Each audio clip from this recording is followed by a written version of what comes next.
என் அன்பு குழந்தையே, நேரம் எனக்கான ஒரு நேரம் வரும் என்று காத்திருப்பதை விட இருக்கும் நேரத்தை சரியாக பயன்படுத்தினாலே போதும் என்ற எண்ணத்தோடு வாழ்க்கையை வாழ்ந்து கொண்டிருக்கும் என் குழந்தையே, உனக்கான நேரம் வந்துவிட்டது.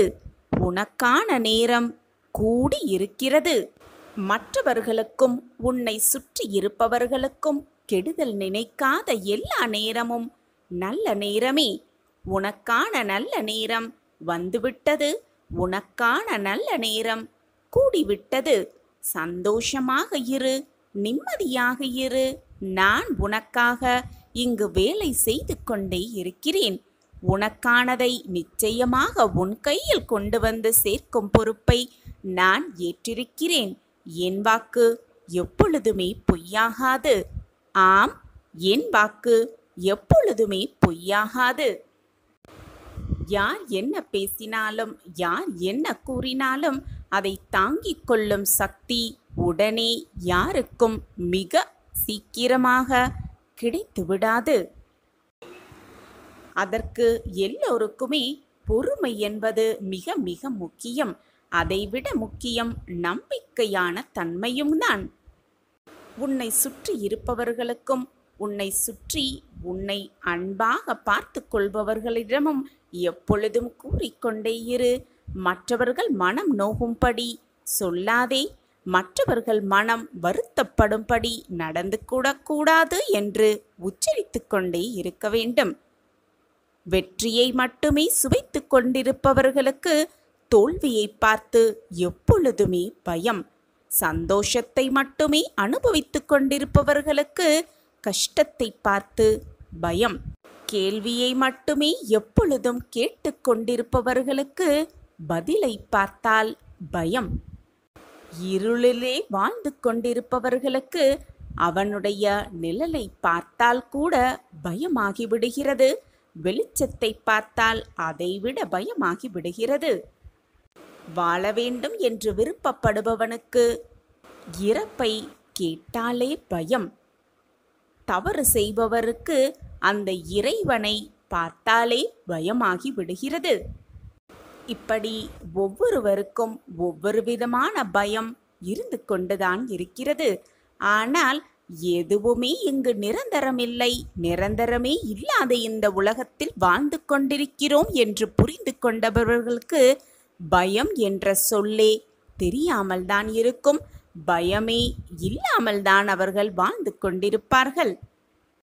என் அன்பு குழந்தையே, நேரத்தை மிக சரியாக பயன்படுத்தினால் எந்த ஒரு பிரச்சனையும், எந்த ஒரு இக்கட்டான சூழ்நிலையும் எழ வேண்டிய அவசியமே இல்லை. இந்த உலகத்தில் அனைவருமே இன்பத்தையும் சந்தோஷத்தையும் தேடி தேடி ஓடிக்கொண்டே இருக்கிறார்கள். ஆனால் இதில் தவறு ஏதும் கிடையவே கிடையாது.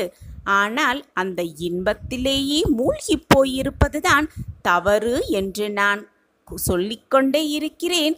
இன்பத்திலேயே மூழ்கி கொண்டிருப்பதால் சுற்றி இருப்பவர்களுக்கான கஷ்டத்தையும் உணராமல் இருப்பதுதான் மிக மிக தவறு. இறைவன் ஒருவருக்கு சந்தோஷத்தையும் ஆனந்தத்தையும் செல்வத்தையும் அள்ளி அள்ளி கொடுக்கிறார் என்றார்.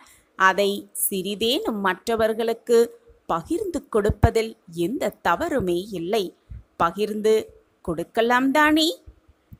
உலகமே உன்னை மதிக்க வேண்டும் என்ற எண்ணம் உன் மனதில் இருந்தால், இந்த உலகமே உன்னை பாராட்ட வேண்டும் என்ற எண்ணம் உனக்கு இருந்தால், முதலில் அதை நீ உன்னிடத்திலிருந்து ஆரம்பிக்க வேண்டும். முதலில் மற்றவர்களுக்கு உன்னால் முடிந்த உதவிகளை செய். உனக்கு என்ன செய்ய தோன்றுகிறதோ, மற்றவர்களுக்கு உதவி என்ன செய்ய தோன்றுகிறதோ அதை முழுவதுமாக மற்றவர்களுக்கு செய். தேவை என்று வருபவர்களிடம் கண்டிப்பாக உதவிகளை செய். இப்படி இருந்து பார். இந்த உலகமே உன்னை பிரமிப்பாக பார்க்கும். எதற்காக இந்த வாழ்க்கையை வாழ்ந்து கொண்டிருக்கிறோம், எதற்காக இந்த வாழ்க்கைக்கு நாம் வந்திருக்கிறோம் என்பதை முழுவதுமாக புரிந்து கொண்டாலே போதும், நம்மை சுற்றி இருப்பவர்கள் அனைவரையும் மிக சுலபமாக புரிந்து கொள்ளலாம். நேரம் நமக்காக காத்திருக்காது. கிடைத்திருக்கும் அந்த பொக்கிஷமான நேரத்தையும் காலத்தையும் சரியாக பயன்படுத்தி கொண்டாலே போதும். வாழ்வு ஸ்வர்க்கமாகவே இருக்கும். நேரம் நமக்காக காத்திருக்காது. அடுத்தவர்களுக்கு கெடுதல் நினைக்காத எல்லா நேரமும் நல்ல நேரமே. என் அன்பு குழந்தையே, உனக்கான நல்ல நேரம் வந்துவிட்டது. உனக்கான நல்ல நேரம் கூடியிருக்கிறது. நல்ல நேரத்தை மிக சரியாக பயன்படுத்திக்கொள். இனி உன் வாழ்வில் நீ தொட்டதெல்லாம் உனக்கு ஜெயமே. நீ கேட்டதெல்லாம் உனக்கு கிடைக்கும். நினைத்தது எல்லாமே நிறைவேறும். நேரம் கடந்து சென்று கொண்டேதான் இருக்கும். நேரம் கடந்து செல்ல நாம் மட்டும் ஒரே இடத்தில் நின்று கொண்டிருந்தால் வாழ்க்கையில் எப்படி முன்னேறுவது? ஆம் குழந்தையே, வாழ்க்கையில் முன்னேறவே முடியாது. கடந்த பாதையை திரும்பி பார்த்து பெருமிதம் கொள்ளாமல் முன்னேற முயன்று கொண்டே இருப்போம். நமக்கான உழைப்பை போட்டுக்கொண்டே இருப்போம். நமக்கானது நிச்சயமாக நம் கைகளுக்கு வந்து சேரும் வரை போராடிக்கொண்டே இருப்போம். எத்தனை கைகள் கைவிட்டாலும் என்றும் நம்பிக்கை கை கொடுக்கும் என்ற எண்ணத்தோடு இருக்கலாம். நம்பிக்கை என்ற சிறு நூலிலையில்தான் அனைவரின் அன்பும் இயங்கிக் கொண்டிருக்கிறது என்பதுதான் உண்மையிலும் உண்மை.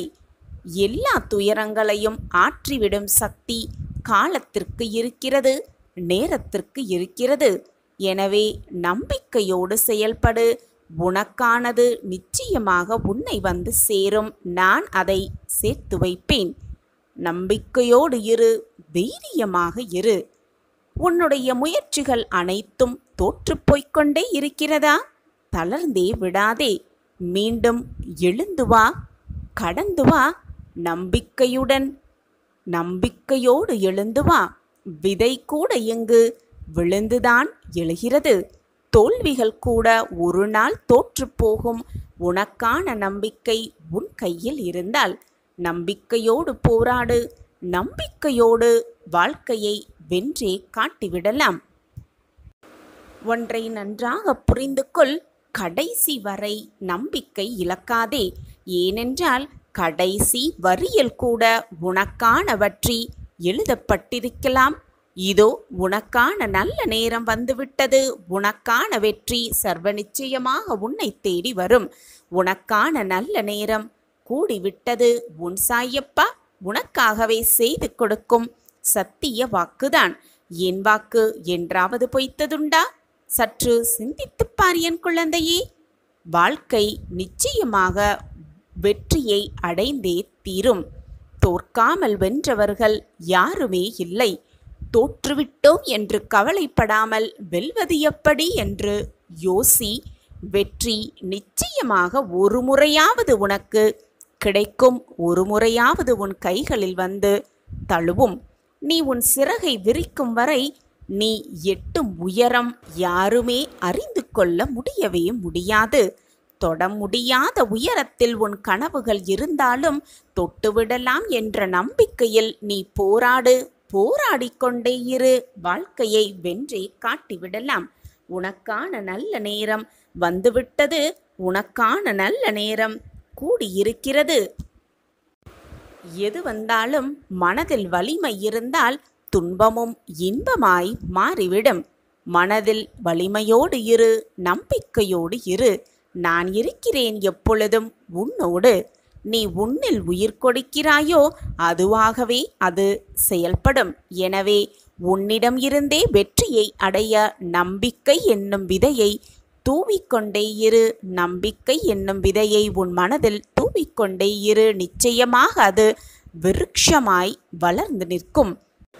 நம் எண்ணங்களும் உணர்வுகளும் சிந்தனைகளும் சொல்களும் செயல்களும் நம்மை சுற்றி உள்ள மனிதர்களுக்கு நல்லது செய்யுமென்றால் இறைவனை நாம் தேட வேண்டிய அவசியமே இல்லை. அந்த இறைவனே நம்மை தேடி வருவார்.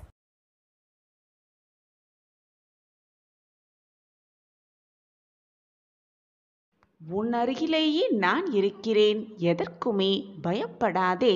முன்னேற்ற பாதையை நோக்கி உன்னுடைய கால்கள் இனி நகரத் துவங்கும். நான் அதை நிகழ்த்தி வைப்பேன் உன் வாழ்வில். நீ ஆசைப்பட்ட வாழ்க்கையை உனக்கு பரிசாக அளிக்கப் போகிறேன். இனி எந்நாளும் ஏற்றமான காலமே உன் வாழ்வில். நம்பிக்கையோடு இதை முழுவதுமாக கேட்டுப்பார். இதை முழுவதுமாக கேட்கும் அந்த நொடி என்னுடைய பரிபூரண ஆசிர்வாதத்தை நீ சர்வ நிச்சயமாக பெற்றுக்கொள்வாய். என்னுடைய பரிபூரண ஆசிர்வாதத்தாலும் என்னுடைய அனுகிரகத்தாலும் உன்னுடைய கிரக நிலையெல்லாம் மாறி எப்பொழுதுமே என் வாழ்வில் எந்த மாற்றங்களும் நிகழவே இல்லையே என்று புலம்பிய உனக்கு நல்ல மாற்றங்கள், உன் ஆசைக்கான மாற்றங்கள் நிச்சயமாக உன்னை தேடி வரும். முயற்சிக்கான வெற்றி பாதையில் நீ பயணிக்கப் போகும் அந்த நல்ல தருணமும் உன்னை நோக்கி வரும். சர்வ நிச்சயமாய் உன் வாழ்வில் மாற்றங்கள் நிகழப்போகிறது என் பிள்ளையே. நீ கவலைப்படுவதற்கும் சலித்து கொள்வதற்கும் உன் வாழ்க்கையில் இது நாள் வரை எதுவுமே நடக்கவில்லை. அனைத்தையும் என் பிள்ளைக்காக நான் மாற்றியமைப்பேன். என் பிள்ளைக்கு செய்யாமல் வேறு யாருக்கு செய்யப் போகிறேன் உன் சாயி தேவா? உன்னுடைய விதி, உன்னுடைய தலையெழுத்து, உன்னுடைய கிரகநிலை, நம் வாழ்வு என்று உனக்கு அப்பாற்பட்ட விஷயங்களை பற்றி சிந்தித்து கொண்டிருப்பதால் எந்த பயன் இருக்கப் போகிறது என்று சற்று சிந்தித்துப்பார். இது எல்லாமே உன் கையில் இல்லை. நீ நினைப்பது போல உன் விதியை உன்னால் மாற்ற முடியுமா? உன்னுடைய வாழ்வை நீ ஆசைப்பட்டது போல திருத்தி அமைத்து கொள்ள முடியுமா? அல்லது உன்னுடைய கிரக நிலையைத்தான் உன்னால் மாற்ற இயலுமா? எதுவுமே முடியாத போது அதை நினைத்து வருத்தப்படுவதால் மட்டும் என்ன பலன் வந்துவிட போகிறது உன் வாழ்வில்? அவையெல்லாம் எப்படி மாற்ற வேண்டும் என்பதற்காகவே நான் இங்கு இருந்து கொண்டிருக்கிறேன். அதை பற்றி சிந்திப்பதற்கு உனக்கு எதுவுமே இல்லை. உன் வாழ்க்கையில் இப்பொழுது நிகழ்ந்து கொண்டிருக்கும் அந்த நிகழ்வுகளை பற்றி மட்டுமே சிந்தனை செய்து கொண்டிரு. அந்த நிகழ்வுகளை எப்படி வெற்றிகரமாக மாற்ற முடியும், மாற்ற இயலும் என்பதை தீர்க்கமாக சிந்தனை செய். நடப்பது எல்லாம் நன்மைக்கே என்று சொல்லிக்கொண்டே இருக்கிறீர்களே சாயிநாதரே, ஆனால் என் வாழ்க்கையில் எந்த மாற்றங்களும் நிகழவே இல்லையே என்று ஏக்கத்தோடு நீ என்னை பார்ப்பது எனக்கு மிக நன்றாகவே புரிகிறது. கொஞ்ச காலம் பொறுமையாக இருக்க பழகு. உன்னை தாக்கும் மிக அதிகமாக போராட்டத்தினால் மனம் வருந்தி நீ கவலைப்பட்டு கொண்டே இருக்கும் இந்த நேரத்தில் நானும் அந்த போராட்டம் உன்னை மிக அதிகமாக தாக்காமல் இருக்க நானும் அதனோடு போராடி கொண்டுதான் இருக்கிறேன். அதற்காகத்தான் நான் மீண்டும் உனக்கு வலியுறுத்தி கொண்டே இருக்கிறேன். முடிந்தவரை மற்றவர்களுக்கு நன்மை செய். முடிந்தவரை மற்றவர்களுக்கு உதவி செய். தேவை என்று உன்னை தேடி வருபவர்களுக்கு உன்னால் முடிந்த உதவிகளை செய். உன் வாழ்க்கையில் நல்ல மாற்றங்கள் நிகழுவதை நீ கண்குளிர காண்பாய். மறந்தும் கூட மற்றவர்கள் மனதை காயப்படுத்த எண்ணாதே. எல்லோர் வாழ்விலும் இன்பம் துன்பம் மாறி மாறி வந்து கொண்டுதான் இருக்கும். இது இந்த உலகத்தில் உள்ள அனைவருக்குமே பொதுவானதுதான். அப்படி இருக்கும் பொழுது உன் வாழ்க்கையில் மட்டும் துன்பம் வந்து கொண்டே இருக்கிறதே என்று நீ புலம்புவது உனக்கே வேடிக்கையாக இல்லையா? உனக்கு இன்பமும் வரும் துன்பமும் வரும். அனைத்தும் மாறி மாறி வந்து கொண்டுதான் இருக்கும். இதுதான் வாழ்க்கையின் நியதியும் கூட.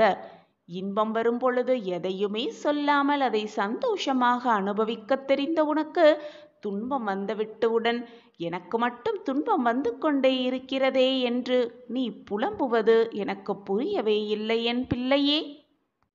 இன்று இருப்பது நாளை அப்படியே இருக்கும் என்று நம்பிவிடாதே. நாளை மறுநாளும் அது அப்படியே நடக்கும் என்று எதிர்பார்க்காதே. ஒவ்வொரு நாளும் ஒவ்வொரு மாற்றங்களும் உன் வாழ்வில் மாறிக்கொண்டுதான் இருக்கும். இன்று இருப்பது போல நாளை நீ இருக்கப் போவதில்லை.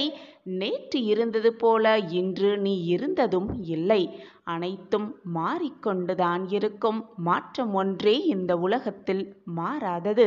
அப்படி இருக்கும் பொழுது உனக்கு வரும் துன்பம் மட்டும் நிலையாக உன்னிடம் இருந்து விடுமா? நிச்சயமாக இருக்காது. உனக்கான துன்பம் வரும் பொழுது அதை சந்தோஷமாக மகிழ்ச்சியாக வரவேற்க கற்றுக்கொள். ஏனென்றால் துன்பம் வந்திருக்கிறது என்றால் கூடிய விரைவில் இன்பம் வரப்போகிறது என்றுதானே அர்த்தம். துன்பத்தை நீ கடந்து கொண்டிருக்கிறாய் என்றால் இன்பத்தை அனுபவிக்கப் போகிறாய் என்றுதான் அர்த்தம். உன்னை நெருங்கிக் கொண்டிருக்கிறது உன்னுடைய இன்பகால வாழ்வு என்பதை தீர்க்கமாக நம்பி உனக்கு வந்திருக்கும் துன்பத்தை மிக ஆனந்தமாக வரவேற்க கற்றுக்கொள். நீயும் நன்றாகத்தான் நீ நடத்த வேண்டிய செயல்களை செய்து கொண்டிருக்கிறாய். அனைத்தையும் திட்டம் தீட்டிதான் செய்து கொண்டும் இருக்கிறாய். ஆனால் ஒரு சில நேரத்தில் ஒரு சில விஷயங்களில் பின்தங்கி விடுகிறாய். உன்னை சுற்றி இருப்பவர்கள் யாரேனும் எதுவாது சொல்லிவிட்டால் உடனே மனம் வெதும்பி அப்படியே எதையுமே செய்யாமல் அமைதியாக உட்கார்ந்து விடுகிறாய். எது வந்தாலும் கலங்கி விடாதே. எது நடந்தாலும் இது என் சாயப்பா எனக்காக கொடுத்தது. எனக்காக கொடுத்த இந்த வாழ்க்கையை நான் சந்தோஷமாகவும் ஆனந்தமாகவும் வாழ்வேன். என் வாழ்க்கையில் நல்லது நடத்தத்தான் சாயப்பா அத்தனை வேலைகளையும் யோசித்து யோசித்து செய்து கொண்டிருக்கிறார் என்பதை முடிவு சந்தோஷமாக உனக்கான தேடுதல்களும் உனக்கான மாறுதல்களும் சிறப்பாக அமைய வேண்டும் என்பதற்காகத்தான் நான் யோசித்து யோசித்து உன் வாழ்க்கைக்கு தேவையான அத்தனையும் யோசித்து செய்து கொண்டிருக்கிறேன். அதனால்தான் இத்தனை நாட்களாக அதையெல்லாம் தாமதப்படுத்திவிட்டு உனக்கான சிறப்பான நேரம் வரும் வரை காத்து கொண்டிருந்தேன். இதோ உனக்கான நாள் வந்துவிட்டது, உனக்கான நேரமும் வந்துவிட்டது. இன்று இரவுக்குள் ஒரு நல்ல செய்தி உன் செவிகளில் வந்து எட்டும். உன் வாழ்க்கையே மாறப்போகும். அந்த இன்ப அதிர்ச்சியான நிகழ்வு உன் வாழ்வில் நடக்கும். சர்வ நிச்சயமாக நடக்கும். உன் மனமானது சஞ்சலமில்லாமல் உன் புத்தியானது என்னை முழுவதுமாக நம்பி என்னை நாடி வந்தால் உன் வாழ்க்கையில் நான் நல்லபடியாக மாற்றியமைப்பேன் என்று அதற்காகத்தான் காத்து கொண்டிருந்தேன். இதோ அதற்கான நேரமும் வந்துவிட்டது. இத்தனை நாட்களாக விதிவசத்தால் உன்னுடைய மனமும் புத்தியும் சஞ்சலப்பட்டு கொண்டு நம் வாழ்க்கையில் நல்லது நடக்குமா, நல்லது நிகழுமா என்று சந்தேகத்தோடு என்னையே கஷ்டத்தோடு பார்த்து கொண்டிருந்தாய். உனக்கான அந்த நல்ல நேரம் உன்னை நெருங்கிவிட்டது. உனக்கான அந்த நல்ல நிமிடம் உன்னை நெருங்கிவிட்டது. இனி உன் வாழ்வில் தொட்டதெல்லாம் துவங்கும். நீ கேட்டதெல்லாம் கிடைக்கும். உனக்கான நல்ல நிகழ்வு நடந்தே தீரும். இது நாள் வரை போராட்ட காலமாக இருந்த உன் வாழ்க்கையில் நல்லது நடக்கப் போகிறது. நல்லது நிகழப் போகிறது.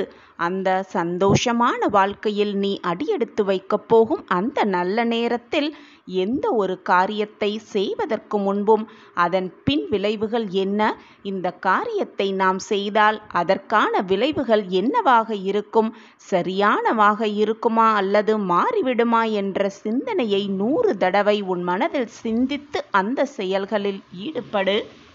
ஏனென்றால் ஒரு காரியத்தை செய்வதற்கு முன்பாக பல தடவை யோசித்து அதற்கான பின் விளைவுகள் எப்படி இருக்கும் என்று யோசித்துதான் அந்த காரியத்தில் இறங்க வேண்டும். ஆனால் காரியத்தில் இறங்கிவிட்டால் தவறிக்கூட முன்வைத்த காலை பின் வைக்க நினைக்கவே கூடாது. நாம் 100 தடவை யோசித்து ஒரு சூழ்நிலையில் ஒரு காரியத்தில் இறங்கினால் நிச்சயமாக அது வெற்றியை நோக்கி மட்டுமே பயணமாக இருக்க வேண்டும். அப்பொழுதுதான் இலக்கை நிச்சயமாக அடையலாம். ஒரு காரியத்தை செய்வதற்கு முன்பாக அதன் பின் விளைவுகள் பற்றி யோசிக்கவில்லை என்றால் என்ன ஆகும் என்பதை ஒரு சிறிய கதை மூலம் விளக்கலாமா? ஒரு சமயம் காட்டில் ஒரு நரி ஒரு ஆழமான கிணற்றில் விழுந்து விட்டது. அதற்கு கிணற்றிலிருந்து வெளியே தப்பி வருவதற்கு ஒரு வழியும் கிடைக்கவே இல்லை. ஒரு வழியும் இல்லாததால் அங்கேயே கிணற்றுக்குள்ளேயே இருக்கும்படியாக நேர்ந்துவிட்டது அந்த நரிக்கு. அதே கிணற்றை நோக்கி தாகத்தால் தவித்த ஒரு ஆடு அந்த கிணற்றை நோக்கி வந்தது. கிணற்றுக்குள் நரி இருப்பதை பார்த்த ஆடு, தண்ணீர் நன்றாக இருக்கிறதா என்று கேட்டது. நரி சட்டென்று தன்னுடைய வருத்தம் தோய்ந்த முகத்தை மறைத்து கொண்டு உற்சாகமாக கிணற்று தண்ணீரை வெகுவாக புகழ்ந்தது. தண்ணீர் மிக ருசியாக இருக்கிறது. அதனால்தான் நான் குடித்துவிட்டு அப்படியே இங்கேயே இருக்கிறேன். என்னால் அந்த ருசியை மறக்கவே முடியவில்லை. அதனால்தான் இந்த கிணற்றுக்குள்ளேயே இருக்கிறேன் என்று வெகு விமர்சையாக புகழ்ந்தது. ஆட்டை கிணற்றுக்குள் இறங்கி நீரை அருந்தும்படியும் கூறியது. தன்னுடைய தாகத்தால் தவித்த ஆடும் முன் யோசனையின்றி எதை பற்றியுமே யோசிக்காமல் சட்டென்று ஆடு கிணற்றுக்குள் குதித்து தன் தாகத்தை தீர்த்து கொண்ட பிறகு நரி ஆட்டை நோக்கி தற்சமயம் கிணற்றை விட்டு வெளியேற முடியாத ஆபத்தான நிலைமையை உணர்த்தியது. கிணற்றை விட்டு வெளியேறுவதற்கான கால்களை தூக்கி மேல் நோக்கி வைத்துக்கொண்டு உன் தலையை தாழ்த்திக்கொள்.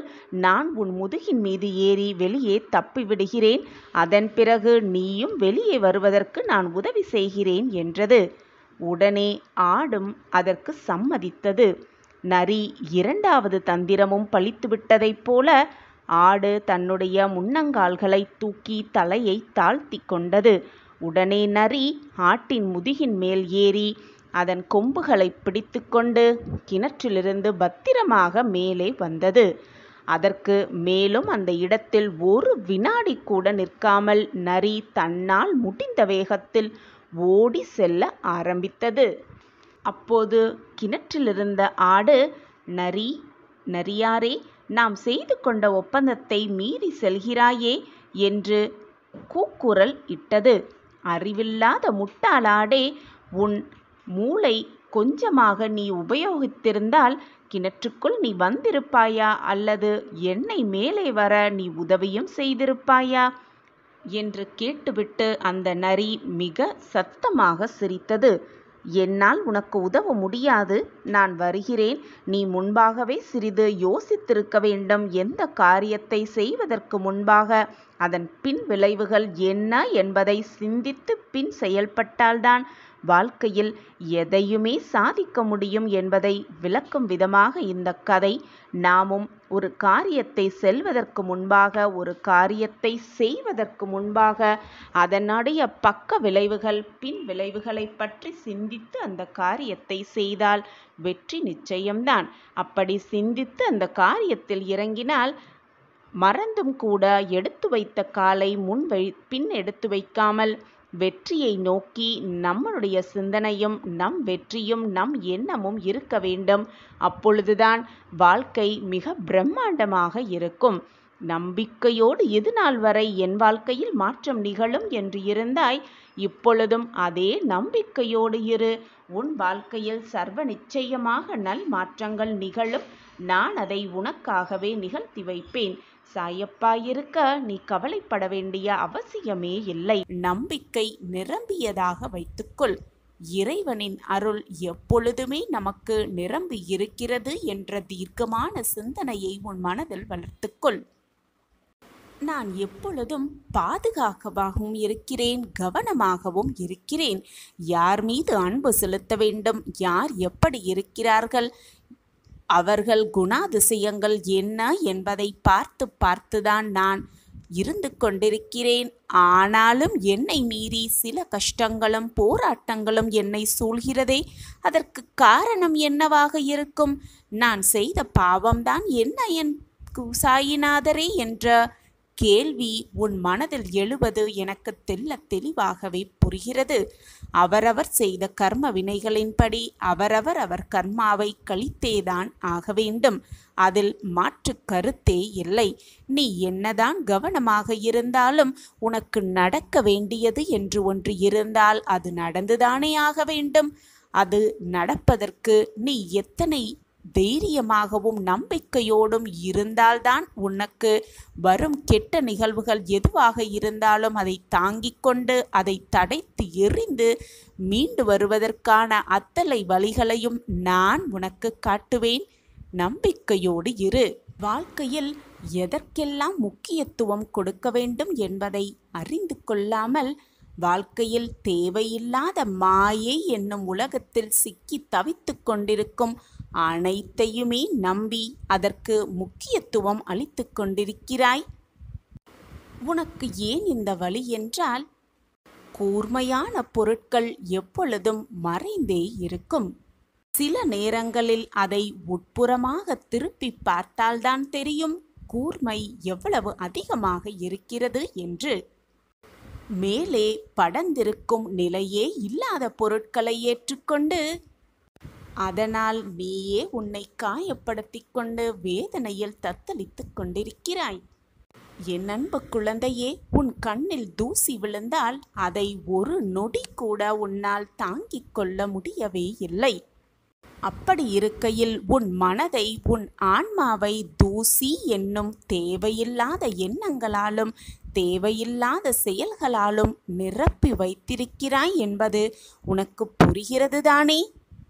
அப்படி தேவையில்லாத எண்ணங்களால் நிறைந்து வைத்திருக்கும் உன் மனது எவ்வளவு வேதனை அனுபவிக்கும் என்று நீ சற்று சிந்தித்திருக்கிறாயா? அல்லது யோசித்துதான் பார்த்திருக்கிறாயா? ஆன்மா என்பது அந்த இறைவன் படைத்த இந்த பிரபஞ்சத்தின் மிக முக்கியமான பொக்கிஷம். அதனுடைய சிறப்புகளை அறிந்து நேர்மறை எண்ணங்களால் அதை ஊக்குவித்து அதற்குரிய மரியாதையை அதற்கு செய்ய கற்றுக்கொள் என் பிள்ளையே. ஒருவருக்கு உன்னால் கஷ்டம் நடந்திருக்கிறது என்றால் அவர்களுக்கு வலியை உணர வைக்கிறேன் என்று மீண்டும் மீண்டும் அவர்களை காயப்படுத்த எண்ணாதே. நீயும் அவர்களை கஷ்டப்படுத்த எண்ணாதே. அந்த ஆன்மாவை உன் வார்த்தைகளாலும் செயல்களாலும் சொல்களாலும் மறந்தும் கூட வேதனைப்படுத்த எண்ணாதே. எந்த ஒரு ஆன்மாவையும் தண்டிக்க இங்கு யாருக்குமே உரிமையே கிடையாது. அதை நன்றாக புரிந்து கொள். எதையுமே உடைத்து விடுவது சுலபம், ஆனால் ஒட்டுவது மிக மிக கடினம். அதை மிக கடினம் அதை உருவாக்குவதுதான். உருவாக்கி பார்த்தால்தான் தெரியும் அதில் இருக்கும் வேதனையும் கஷ்டமும் என்னவென்று. சுலபமாக உடைத்து விடலாம். உருவாக்கிப்பார், பிறகு தெரியும் வாழ்க்கையின் அர்த்தம் என்னவென்று. அது நன்றாக எப்பொழுது ஒருவருக்கு புரிகிறதோ அப்பொழுது வாழ்க்கையும் தெல்ல தெளிவாகவே புரிந்துவிடும். அதை புரிந்து கொண்டு வாழ்க்கையை விழிப்போடு வாழ செயல்படு.